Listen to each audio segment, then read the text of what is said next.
Yeah! Pork do, pork pa mamiam kìa.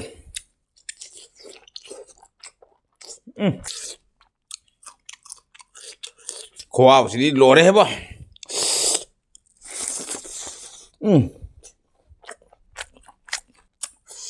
Chảo đấy, ngày xưa uống một chung gì luôn. Chảo tổng xem.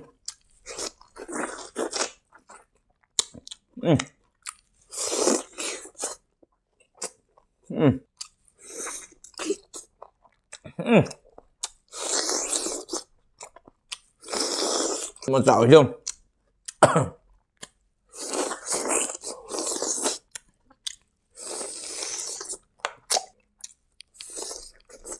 Let's go baby, look at KITKIT.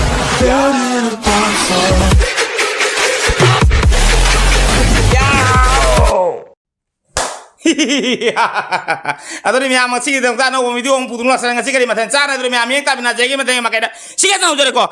Sih kita work from mulai jadi. Sih kita koi kamen gi rumah mulai jadi kamen hai Tare kamen berta kaya Tare vegan berta kaya lagi jadi. Kau nabi itu sih kita Ekaithibi lagi jadi. Sih kita hangam lagi jadi. Sih kita yongsak lagi jadi. Sih kita tidak. Sih kita lebu lagi jadi. Moro khara cik nabi sih kita pojari. Sih kita macam itu demi amat sabah. Nabi terkait let's go belok KITKIT. Ya, tuh jadi. Ngasih di work satu demi kok. Kui ini matung dah video, kui ini siapa mudre, ya ok sekam, lokot seragi hai Tare, do setting kita ada saat lekang deh, video se matam sana pi kita opani pi besung ngamdre, ayi problem kera level na don tahu ini, yongsa sikale yongsa kotor ini ngasih yongsa sinjunate lebu lera, mada, hajang mahi di sonda le orang, yongsa se, saksa hom deh panduri, atau na yongsa se, saya itu thamura ke. Debu sikale ajang mahi di sonda lere ko agi nungsi ra ba khang piktak taw ba khang asina ajang mahi ko lakpe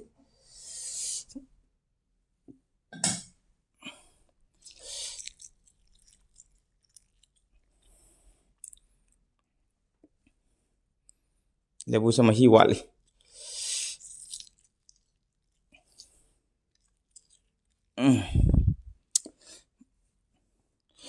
Aduri ma'am साहब एकदम हो जाएगा ना तेरा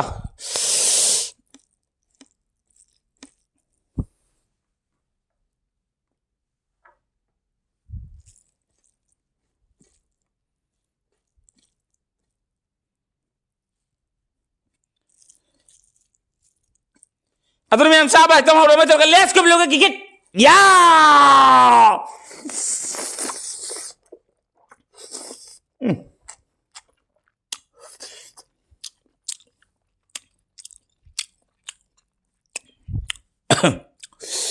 Isinda kayak pun ditoy.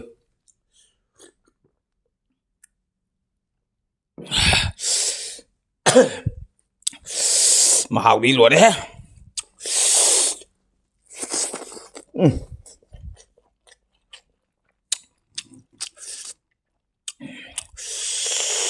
Bok do, bok pa mamiam kìa.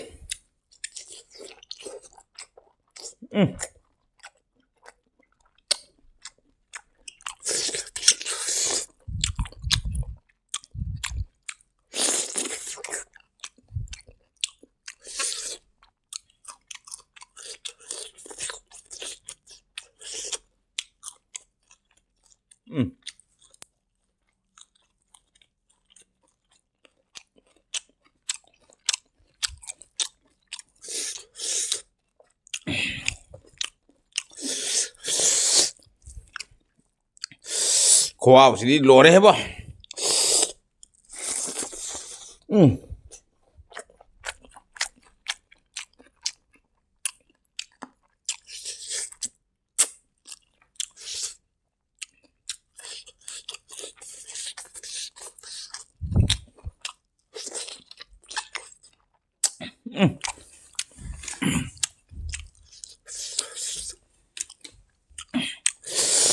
Cái của ông nó.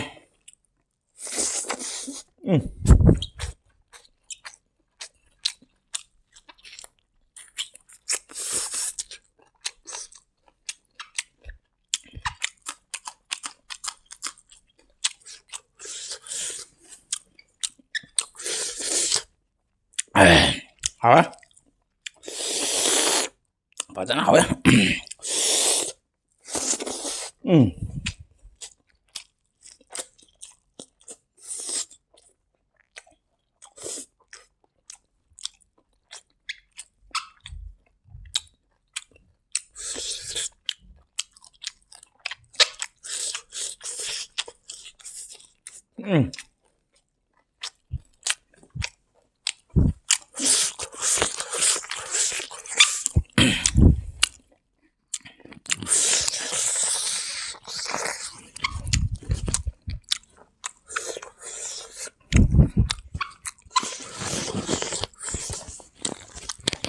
Mai chết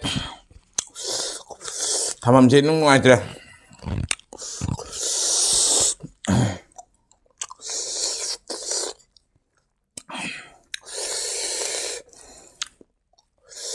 mà phải làm phụ đấy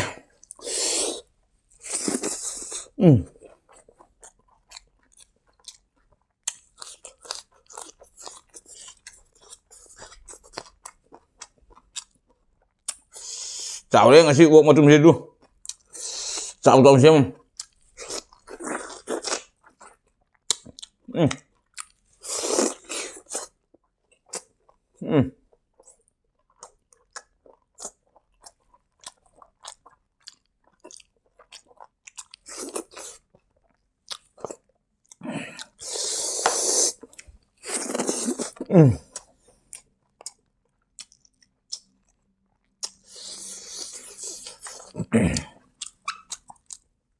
yang tak tiada tu, sit pada makok tek paita.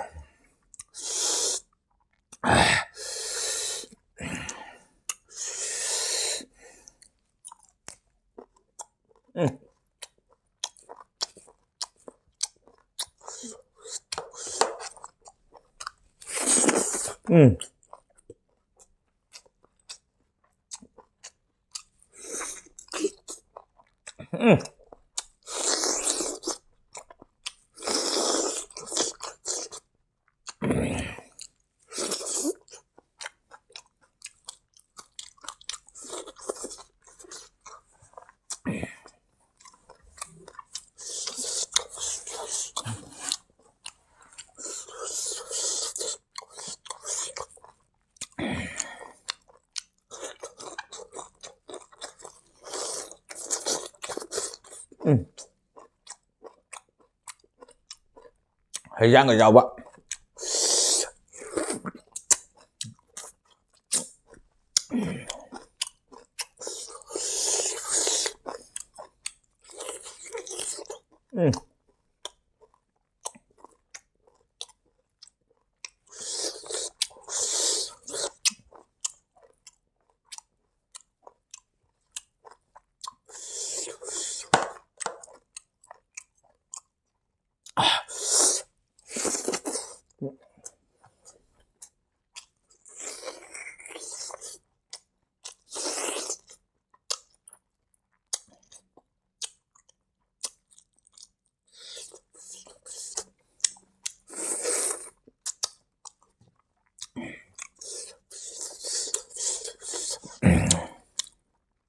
wow cái bán lì thế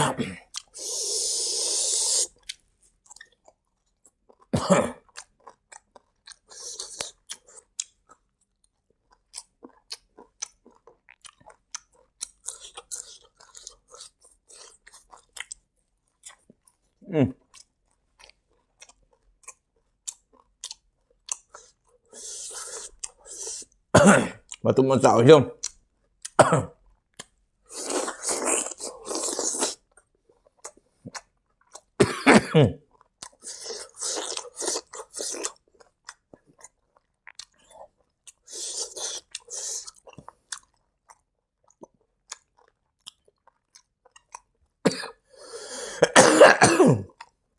cay luôn hết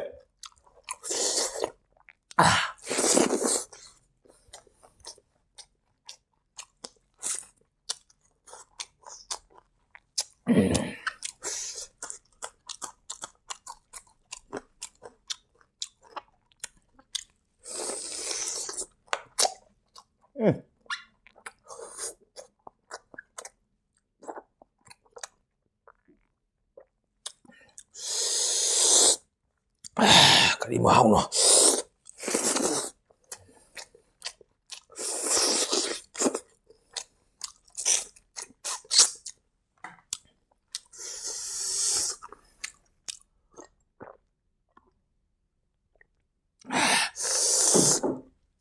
mau di luar ya.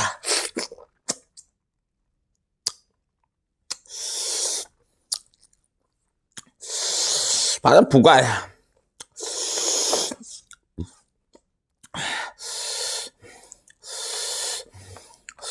Enggak musilnya.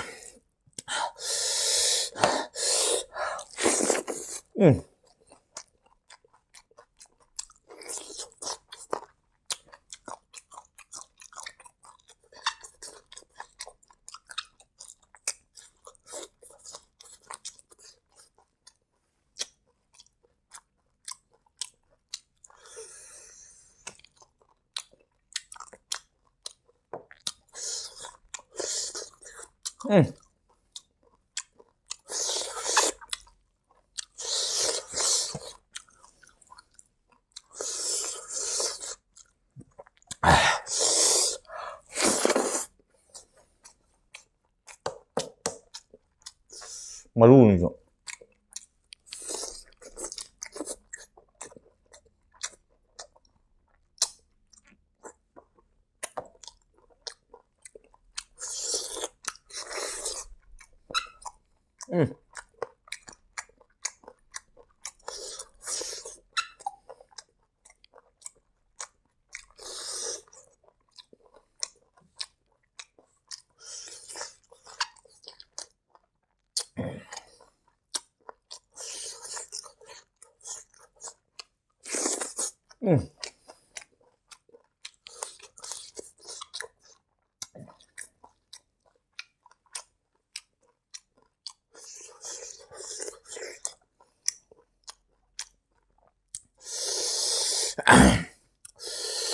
Lấy tới màu đi bà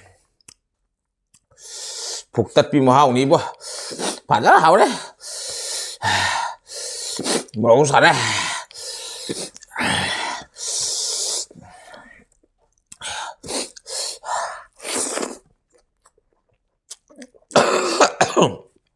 cái đi luôn ăn tới đây cái gì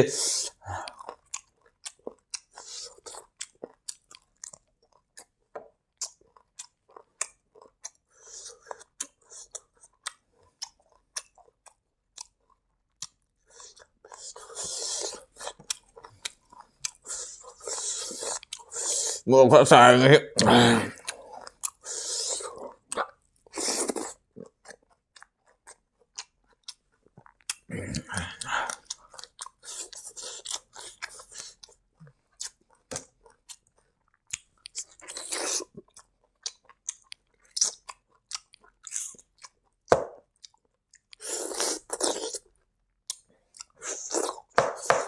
malu nih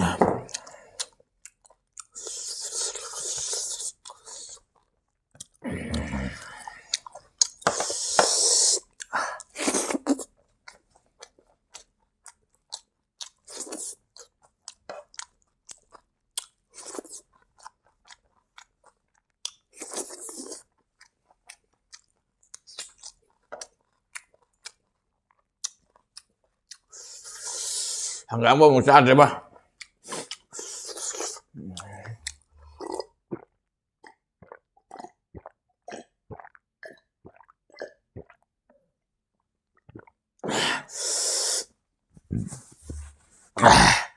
Uang na tumpuk tali ba?